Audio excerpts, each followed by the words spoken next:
Middle east లో war రెండో వారానికి చేరింది. దాడులు ప్రతీకార దాడులతో యుద్ధం కంటిన్యూ అవుతూనే ఉంది. ఇరాన్ పై అమెరికా ఇజ్రాయెల్ దాడులు కొనసాగిస్తుంటే ఇరాన్ కూడా అంతే వేగంతో ప్రతీకార దాడులకు దిగుతోంది. ఇరాన్లోని అణు క్షిపణి కేంద్రాలపై అమెరికా ఇజ్రాయెల్ దళాలు ఉధృతం చేస్తూనే ఉన్నాయి దాడుల్ని. దీంతో పశ్చిమాసియాలో ఉద్రిక్తతలు మరింత పెరుగుతున్నాయి. 400కు పైగా ఇరాన్ స్థావరాలపై దాడులు చేసినట్టు ఇజ్రాయెల్ సైన్యం ప్రకటించింది.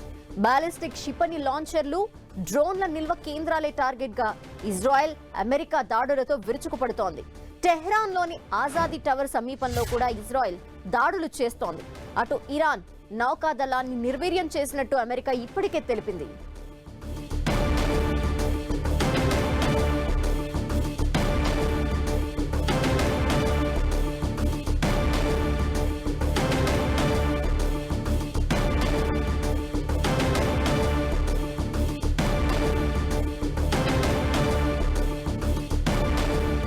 ఇరాన్ పై ఇజ్రాయెల్ లాగే అమెరికా దాడులు కంటిన్యూ అవుతున్నాయి.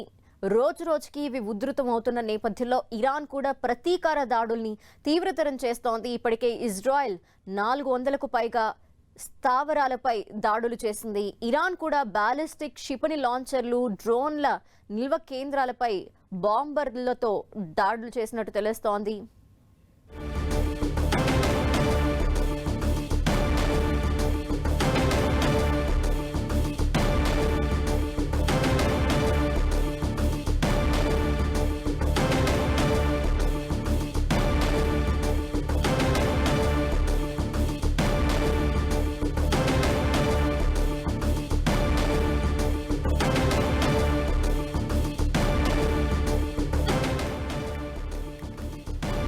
మిడిల్ ఈస్ట్ లో వార్ ఇంకా కంటిన్యూ అవుతోంది. అది రోజు రోజుకు ఉధృతం అవుతున్న నేపథ్యంలో దాడుల్ని తీవ్రతరం చేస్తోన్నారు.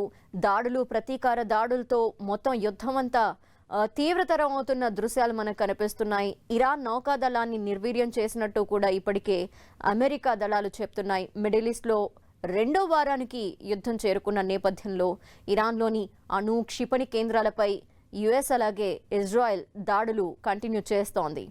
ఇరాన్ కూడా అంతే వేగంగా ప్రతీకార దాడులకు దిగుతోంది. ఇరాన్లోని క్షిపణి కేంద్రాలపై ఇప్పటికే అమెరికా ఇజ్రాయెల్ దాడులు ఉధృతం చేస్తూనే ఉంది. దీంతో పశ్చిమాసియాలో ఉద్రిక్తతలు ఇప్పుడు మరింత పెరుగుతున్నాయి. 400కు పైగా ఇరాన్ స్థావరాలపై దాడులు చేసినట్టు ఇజ్రాయెల్ సైన్యం ప్రకటించింది.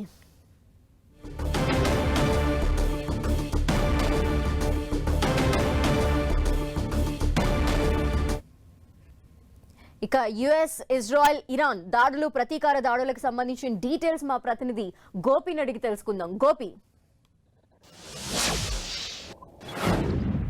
ధనలక్ష్మి, అమెరికా ఇజ్రాయెల్ తో కలిసి ఇరాన్ పైన జరుగుతున్న రెండో వారానికి చేరుకోవడం జరిగింది. తీవ్రమైన పరిస్థితులు ప్రపంచవ్యాప్తంగా కూడా ఈ యుద్ధ ప్రభావం కనపడుతుంది. ముఖ్యంగా భారతదేశ పైన కూడా దీని ప్రభావం చాలా స్పష్టంగా కనపడుతుంది. ఇప్పటికే ముడి చమురుకు సంబంధించిన అంశం పైన భారత్ ఇప్పటికే ఆందోళన వ్యక్తం చేస్తున్న పరిస్థితి ఉంది. ధరలను కూడా పెంచుతూ నిర్ణయం తీసుకుంది.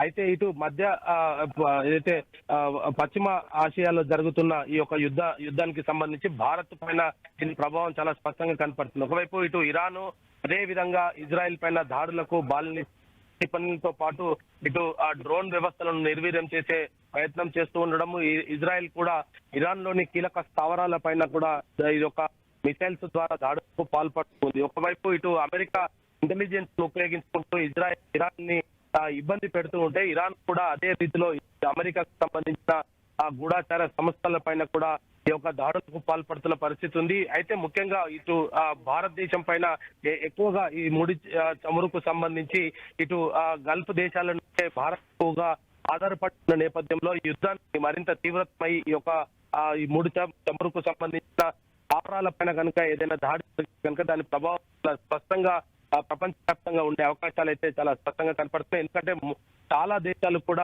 గల్ఫ్ దేశాల నుంచే ఈ యొక్క పొడి చమురుకు సంబంధించిన నిల్వలను కొనుగోలు చేస్తున్నాయి.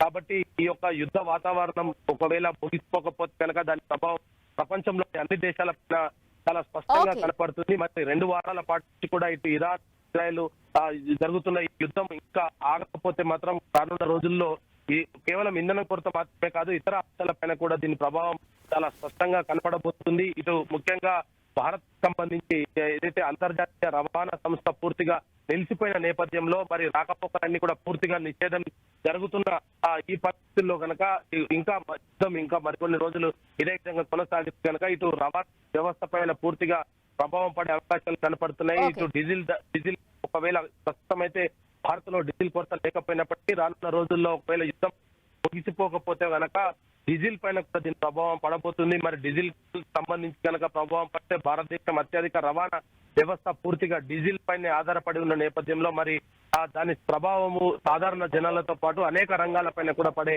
అవకాశాలు కనపడుతున్నాయి. ఆర్థిక వ్యవస్థ పూర్తిగా విచ్ఛిన్నమయ్యే పరిస్థితులు కనపడుతున్నాయి. మరి ఇప్పటికే ఇటు అంతర్జాతీయంగా ఐక్యరాజ్య సమితి కూడా ఈ యుద్ధాన్ని ఆపేందుకు ఇరు దేశాల మధ్య శాంతియుతమైన చర్చలు జరుపుకోవాలని కూడా కోరుతున్నప్పటికీ ఇటు ఇరాన్ కావచ్చు లేదా ఇజ్రాయెల్ కావచ్చు, రెండు దేశాలు కూడా ఎవరు కూడా యుద్ధాన్ని ఆపే పరిస్థితుల్లో లేరు అనేది కూడా స్పష్టమవుతుంది. ఇరాన్ ఖచ్చితంగా తమ దేశ సుప్రీం లీడర్ ని హతమార్చేందుకు ప్రతీకార చర్య జరిపి తీరుతామంటూ కూడా ఇరాన్ చెప్తున్న నేపథ్యము. Thank you Gopi.